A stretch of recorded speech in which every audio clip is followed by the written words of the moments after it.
Supreme court ಅವರು ಒಂದು statement ಕೊಟ್ಟಿದ್ರು ಹೋದ್ವಾರ ಜುಲೈ 24 ಅನ್ಸುತ್ತೆ. ಸೊ ನಾನು ಅದನ್ನ ಆಕ್ಚುಲಿ ಶೇರ್ ಮಾಡಿದ್ದೆ ನನ್ನ ಇನ್ಸ್ಟಾಗ್ರಾಮ್ ಅಲ್ಲಿ ಮತ್ತೆ ಟ್ವಿಟರ್ ಅಲ್ಲಿ, ಸೇಯಿಂಗ್ ದಟ್ ಸುಪ್ರೀಂ ಕೋರ್ಟ್ ಇಂದ ಸಾಮಾನ್ಯ ಜನರಿಗೆ ಎಲ್ಲೋ ಒಂದ್ ಕಡೆ ಹೋಪ್ ಇದೆ, ನಮಗ್ ಜಸ್ಟಿಸ್ ಸಿಗತ್ತೆ ಅಂತ. ಅದಾದ್ಮೇಲೆ ಟ್ರೋಲ್ಗಳೆಲ್ಲ ಶುರು ಮಾಡ್ಕೊಂಡ್ರು. ಸೊ ಹಾಗಾಗಿ as a celebrity I am use to trolling, ಅದು ಇದ್ದೇ ಇರುತ್ತೆ. ಬಟ್ ಈ ಮಟ್ಟಕ್ಕೆ ನಾನು ಯಾವತ್ತೂ ಎಕ್ಸ್ಪೀರಿಯನ್ಸ್ ಮಾಡಿರ್ಲಿಲ್ಲ. ಸೊ ಹಾಗಾಗಿ ನನ್ಗೆ ಅನ್ನಿಸ್ತು ಈ ರೇಣುಕಾ ಸ್ವಾಮಿಗೂ ಮತ್ತೆ ಇವ್ರು ಮೆಸೇಜ್ ಮಾಡೋದಕ್ಕೂ ಏನು ವ್ಯತ್ಯಾಸನೇ ಇಲ್ಲ.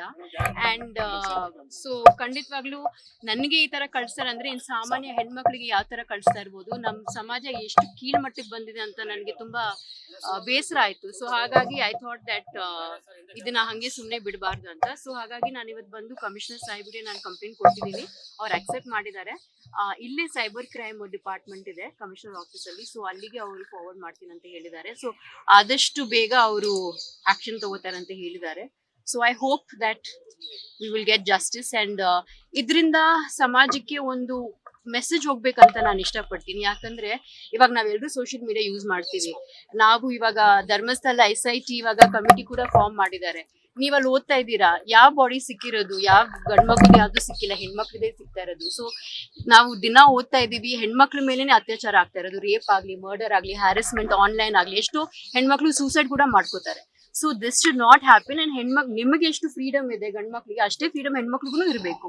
ಸೊ ಹಾಗಾಗಿ I just hope they will be justice. And ನನ್ ಕಡೆ ಅಂತ ಅಲ್ಲ, ಬಟ್ ಐ ಫೀಲ್ ಲೈಕ್ ಎಲ್ಲ ಹೆಣ್ಮಕ್ಳು ಪರ ನಾನು ಈ ಕಂಪ್ಲೇಂಟ್ ಮಾಡಿದೀನಿ. ಸೊ ಐ ಹೋಪ್ ನಮ್ಮೆಲ್ರಿಗೂ ಜಸ್ಟಿಸ್ ಸಿಗ್ಲಿ ಅಂತ ನಾನು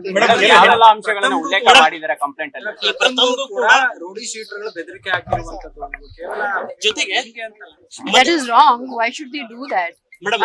ಐ ಹೋಪ್ ಪ್ರಥಮ ಅವ್ರು ಬಂದು ಪೊಲೀಸ್ ಕಂಪ್ಲೇಂಟ್ ಕೊಡ್ತಾರಂತ. ಬಿಕಾಸ್ ನಾವು ಕಾನೂನ ನಮ್ ಕೈಲಿ ತೊಳಕ್ ಆಗ್ಬಾರ್ದು. ಅಂದ್ರೆ ಅವ್ರಿಗೂ ನಮಗೂ ಅವ್ರಿಗೆ ವ್ಯತ್ಯಾಸ ಇರಲ್ಲ ಆಮೇಲೆ ನಾಳೆ.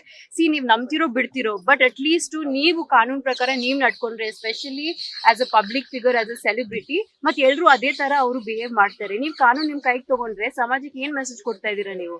ಅಂಡ್ ಈ ತರ ಬೆದರಿಸೋದು, ನಾನು 2 years ಬ್ಯಾಕ್ ಆಕ್ಚುಲಿ ನಾನು ಪೋಸ್ಟ್ ಮಾಡಿದ್ದೆ, ಏನು ಯಶು ಸುದೀಪ್ ಅವ್ರ ಮಧ್ಯದಲ್ಲಿ ಏನ್ ಫ್ಯಾನ್ ವಾರ್ ನಡೀತಾ ಇತ್ತು, ಅವಾಗ ಅವ್ರ ಹೆಂಡತಿ ಮಕ್ಳ ಬಗ್ಗೆನೂ ಪೋಸ್ಟ್ ಮಾಡಿದ್ರು. ತುಂಬಾ ಅಶ್ಲೀಲವಾದ ಶಬ್ದಗಳೆಲ್ಲ ಯೂಸ್ ಮಾಡಿ. ಪಾಪ ಮಕ್ಳಿಗೆ ನನ್ಗೆ ಅವಾಗ ಬೇಜಾರಾಯ್ತು, ನನ್ನನ್ನು ಏನ್ ಟಾರ್ಗೆಟ್ ಮಾಡಿರ್ಲಿಲ್ಲ ಅವಾಗ. ಬಟ್ ಅದ್ ನೋಡಿ ನಾನು I actually spoke up about it. So I feel like ಅದನ್ನ ಅವಾಗ್ಲೇ ಯಾರಾದ್ರೂ ಕಂಪ್ಲೇಂಟ್ ಕೊಟ್ಟಿದ್ರೆ ಈ ತರ ಏನ್ ನಡೀತಾ ಇರೋದು. ಜೊತೆಗೆ ಕನ್ನಡ ಚಿತ್ರರಂಗದಲ್ಲಿ ಒಬ್ಬ ಆ ನಟನ ಸ್ಟಾರ್ ಫ್ಯಾನ್ಸ್ ಇತ್ತೀಚೆಗೆ ನಿಮ್ಮೊಬ್ರದ್ದೇ ಅಲ್ಲ, ಮಾರ್ಟಿನ್ ಆಗ್ಬೋದು, ಬೇರೆ ಬೇರೆ ನಟರ ಸಿನಿಮಾಗಳ ಬಂದಾಗ ಯಾವುದೇ ನಟಿ ಅಥವಾ ನಟಿ ಈ ತರ ಧ್ವನಿ ಎತ್ತಾಗ ಈ ತರ ಕೆಟ್ಟ ಪದವಾಗಿ ಬಳಸೋದು ಎಷ್ಟು ಸರಿ? ಜೊತೆಗೆ ಚಿತ್ರರಂಗದಲ್ಲಿ ಯಾಕೆ ಈ ತರದ್ದು ಒಬ್ಬ ಈಗ ನೀವು ಬಂದಿದ್ರೆ ನಿಮ್ಗೆ ಯಾಕೆ ಸಪೋರ್ಟ್ ಸಿಗ್ತಾ ಇಲ್ಲ? ತುಂಬಾ ಸಪೋರ್ಟ್ ಇದೆ. ಡೋಂಟ್ ಬಿ ಇದು ನಾನು ಬರೀ ನೆಗೆಟಿವ್ ಕಾಮೆಂಟ್ಸ್ ಹಾಕಿದ್ದೇನೆ ಅಂತ ನೀವು ಅನ್ಕೋಬಹುದು. ನನ್ಗೆ ಎಷ್ಟು ಜನ ಹೆಣ್ಮಕ್ಳು ಸಪೋರ್ಟ್ ಮಾಡಿ ನನಗೆ ಮೆಸೇಜಸ್ ಕಳ್ಸಿದಾರೆ ಅಂದ್ರೆ ನಾನು ಹೇಳಬಲ್ಲೆ. ನಾನು ಆಕ್ಚುಲಿ ಇನ್ 1-2 days ಅಲ್ಲಿ ನಾನು ಎಲ್ಲ ಕೊಲೆಕ್ಟ್ ಮಾಡಿ ನಾನು ಬೇಕಾದ್ರೆ ಹಾಕ್ತೀನಿ. ಇಂಡಸ್ಟ್ರಿನಲ್ಲೂ ಕೂಡ ನನಗೆ ತುಂಬಾ ಜನ ಮೆಸೇಜ್ ಮಾಡಿದ್ದಾರೆ, DM ಮಾಡಿದ್ದಾರೆ. ಬಟ್ ಅವ್ರಿಗೆ ಸಂಕೋಚ ಡೈರೆಕ್ಟ್ ಆಗಿ ಹೇಳಕ್ಕೆ, ಯಾಕಂದ್ರೆ ಅವ್ರಿಗೆ ಭಯ. ಎಸ್ಪೆಷಲಿ ಹೆಣ್ಮಕ್ಳಿಗೆ ಏನ್ ಗೊತ್ತಾ, ನಮ್ಗೆ ಸೆಲ್ಫ್ ರೆಸ್ಪೆಕ್ಟ್ ಮತ್ತೆ ನಮ್ ಕ್ರೆಡಿಬಿಲಿಟಿ ತುಂಬಾನೇ ಮುಖ್ಯ. ಸೊ ಫಸ್ಟ್ ಏನ್ ಮಾಡ್ತಾರೆ, ಹೆಣ್ಮಕ್ಳಿಗೆ ಅವ್ರನ್ನ ಇದ್ ಮಾಡ್ಬೇಕಂದ್ರೆ ಕ್ಯಾರೆಕ್ಟರ್ ಅಸಾಸಿನೇಷನ್ ಮಾಡ್ತಾರೆ.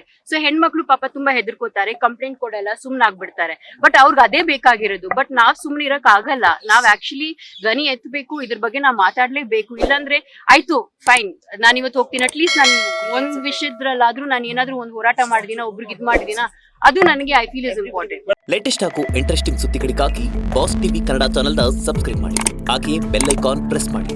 ಇದರ ಜೊತೆಗೆ ಫೇಸ್ಬುಕ್, ಇನ್ಸ್ಟಾಗ್ರಾಮ್, X ನಲ್ಲೂ ಮಿಸ್ ಮಾಡದೆ ಫಾಲೋ ಮಾಡಿ.